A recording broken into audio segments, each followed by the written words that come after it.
N'hésitez pas à liker la vidéo si elle vous plaît et si vous êtes nouveau sur la chaîne, n'oubliez pas de vous abonner et d'activer la notification pour ne rater aucune de nos prochaines vidéos. On commence. Né le 2 février 1993 en France, Denis Epassi est un footballeur camerounais qui possède aussi la nationalité française. Il évolue au poste de gardien de but à l'ABA SC. Denis Epassi effectue sa formation en Île-de-France en débutant à l'âge de 5 ans au Red Star, puis en jouant au Paris FC de 2003 à 2008, tout en étant en parallèle avec son prestigieux centre de l'INF Clairefontaine durant ses 2 dernières années au club. À la sortie de l'INF, il rejoint la Bretagne et le Stade Rennais.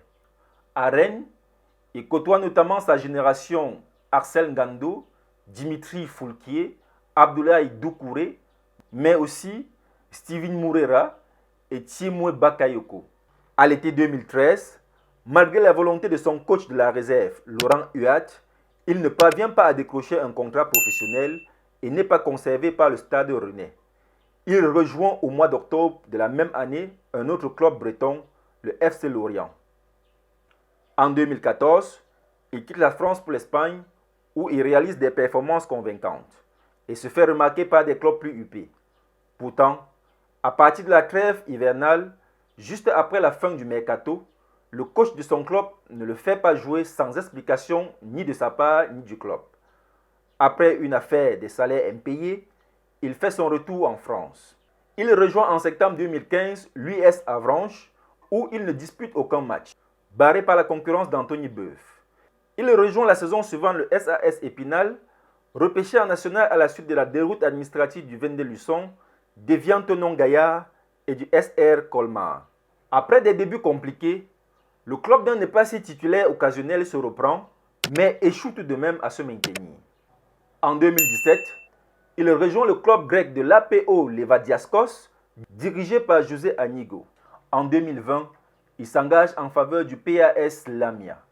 Le 15 juillet 2017, Epassi trouve un accord pour rejoindre l'OFI Crète et 3 jours plus tard, il rejoint officiellement le club pour 2 saisons. En 2022, et après une saison pleine en Grèce, il va désormais évoluer dans le championnat d'Arabie Saoudite à l'ABA SC. En juin 2021, il est convoqué pour la première fois en équipe du Cameroun par Tony Conceição. Le 8 juin, il discute son premier match avec l'équipe du Cameroun face au Nigeria en match amical. Score final, 0 but partout. Le 10 novembre 2022, il est sélectionné par Rigobert Song-Bana pour participer à la Coupe du Monde Qatar 2022. David Epassi ne devait pas être titularisé lors de cette Coupe du Monde. Le différend entre André Onana et le staff technique des Lions Indomptables en a décidé autrement. Et c'est à juste raison qu'il a savouré son second match en tant que titulaire lors de ce mondial. Le match Cameroun-Brésil aurait pu être le match qui a arrêté sa carrière, mais l'homme a des nerfs d'acier.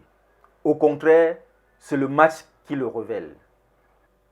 Contre le Brésil, il a tenu le rang et peut désormais être classé parmi les grands gardiens du Cameroun. Et à ce poste, les Lions Indomptables ont toujours eu des légendes. Il est clair que Davis Epassi a prouvé qu'il est lui aussi l'homme de la situation. Dans le match crucial pour la qualification au 8e de finale, il s'est dressé contre toutes les tentatives brésiliennes. C'est lui qui est le plus grand responsable de la victoire du Cameroun contre le Brésil. Après Vincent Aboubakar contre la Serbie, Davis Epassi a lui aussi été élu l'homme du match, portant ainsi à 2 le nombre de footballeurs camerounais à caresser ce trophée en phase finale de la Coupe du Monde. Comme qui dira donc, à quelque chose malheur est bon. Un grand bravo à toi Denis Epassi et félicitations pour ton trophée.